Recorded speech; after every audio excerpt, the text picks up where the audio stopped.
Hello and welcome to today's Delta Credit Tip. So you've decided to fix your own credit. That is fantastic. But we're going to fill you in on 5 mistakes that we see people make repeatedly when trying to fix their credit. So stay tuned. We're going to fill you in on today's Delta Credit Tip.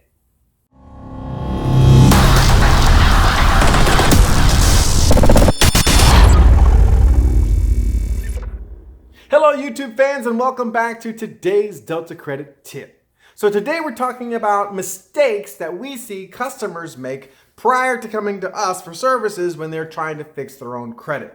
All right. Hopefully, if you're trying to fix your own credit, you'll find this information helpful. If so, don't forget, give us that thumbs up, subscribe, and hit the bell so that every Thursday, as we come out with more information to help you in your credit restoration process, you get this information as we present it, and it hopefully will help you in a timely manner. All right. Also, if you know someone else who's going through this process, share this with them, right? These are mistakes that we see repeatedly that people make, and we don't want you to make the same mistake. All right, so let's get right into it with mistake number 1. The first mistake that we see people make is that they pay off old debts, right?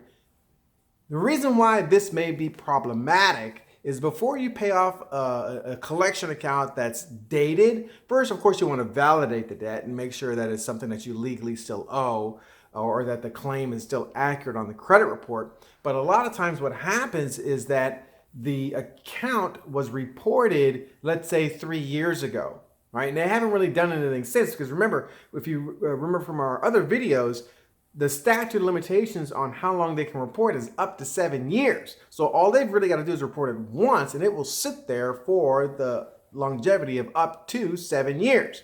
But once we hit year 3, once we hit year 4, once we hit year 5, right, these items don't really have that much of an impact on your score. So by paying them, if you haven't negotiated a deletion for these accounts, because even after they've proven it, then you can find that you're actually going to lower your credit score. So paying off old debts may not always be the best solution because it does lower the score. All right. Number 2. Now there is a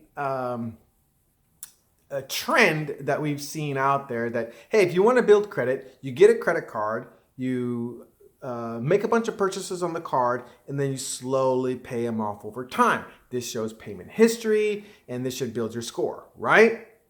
Absolutely wrong. And the reason why is because even though you are doing the payment history on time, that debt to credit ratio, in other words, the balance on the credit card versus the limit on the credit cards, once you go above 30%, right, you lose as much as 30% of your score. So you don't want to max out the card and slowly pay it down. You just want to use it once for a small amount of money, then pay it down, and then repeat. Because remember, it's activity that matters. So you do want to have the activity. You don't want to have the accounts and just let them sit there without activity, because that's not going to help you at all. But you definitely don't want to max out the card and then slowly pay them down. All right. Number 3. This is the third mistake that we see people make, and that is they close all the old credit cards that they're not really using anymore. That's a big mistake because the average age represents 15% of your score. So if you start closing out these really old credit cards of yours, you're going to find that you're actually lowering your credit score, right? So you'd want to keep those accounts open, use them periodically just to maintain the status of the account. Again, keeping those balances below 30% because of the reason we just mentioned. But closing out old credit cards, while that may be a good way to minimize your temptation to mess up your credit, it is a bad method in trying to raise your credit score. All right. So number 4, what is the fourth mistake that we see people make is that they dispute online. Not a big fan of disputing online. It is super convenient. It is super fast. But the problem is that they're going to pigeonhole you into dispute reasons. And a lot of times they're not appropriate. And on top of that, you're not able to sometimes supply the documentation, the supporting documentation that you're really looking for because you're doing it online or on your phone or something along those lines. So we really discourage online disputing. We mostly try to get our customers not only to mail those letters, but mail them certified so that we can start tracking those letters when they get them and that sort of thing. All right. Number 5, the fifth issue that we have that we see with a lot of people that come to us is that they're expecting miracles, right? We know that you don't want that foreclosure on your credit report. We know you don't want that bankruptcy on your credit report. We know you don't want that repo on your credit report, but that doesn't mean that it legally should come off, right? And just because you write a bunch of letters to the bureau saying it's not mine, right, isn't going to necessarily produce the miracle that you need to get it off.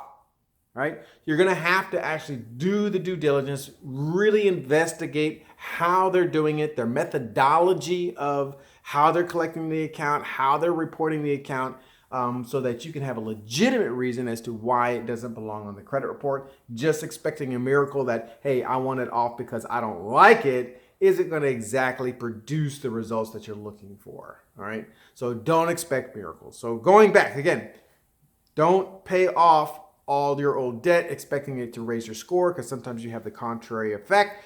Secondly, don't max out those credit cards, because obviously that debt to credit ratio is going to make a negative impact on your score. Don't close out the old credit cards.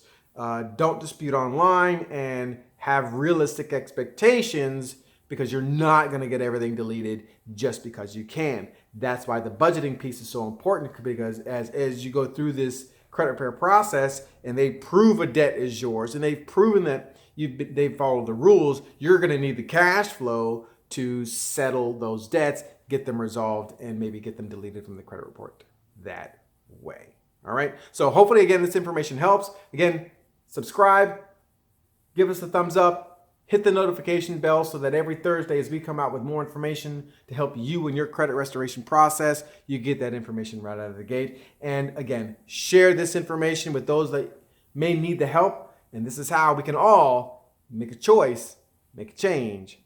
Delta.